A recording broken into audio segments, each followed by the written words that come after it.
सांगलीत राष्ट्रवादीचा डंका, नागेश फाटे यांच्याकडून जयंतराव पाटील यांचा पंढरीच्या तुळशीहाराने सन्मान.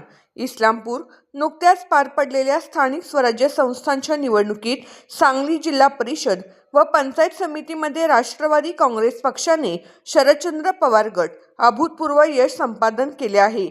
या विजयाचे शिल्पकार आणि पक्षाचे माजी प्रदेशाध्यक्ष आमदार जयंतराव पाटील यांचे अभिनंदन करण्यासाठी उद्योग व व्यापार विभागाचे प्रदेशाध्यक्ष नागेश फाटे यांनी आज इस्लामपूर येथे त्यांची भेट घेतली.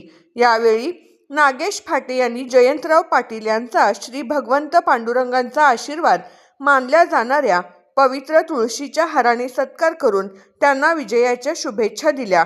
केवळ सत्कारच नव्हे तर या विजयाची ऊर्जा ज्या विचारातून मिळाली त्या सहकार महर्षी स्वर्गीय राजाराम बापू पाटील यांच्या पूर्णाकृती पुतळ्यास नागेश फाटे यांनी पुष्पहार अर्पण करून अभिवादन केले. हा विजय बापूंच्या विचारांचा आणि जयंतराव पाटील यांच्या सक्षम नेतृत्वाचा विजय आहे, अशा भावना यावेळी व्यक्त करण्यात आल्या.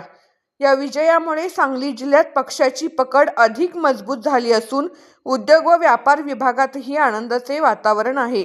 नागेश फाटे यांच्या या भेटीमुळे कार्यकर्त्यांमध्ये नवा उत्साह संचारला असून आगामी काळात पक्ष संघटना अधिक बळकट करण्यावर भर दिला जाणार असल्याचे समजते. ह्यावेळी राष्ट्रवादी सोलापूर जिल्हा कार्याध्यक्ष रवींद्र पाटील, उद्योजक नवनाथ बचुटे व अन्य पदाधिकारी व कार्यकर्ते उपस्थित होते.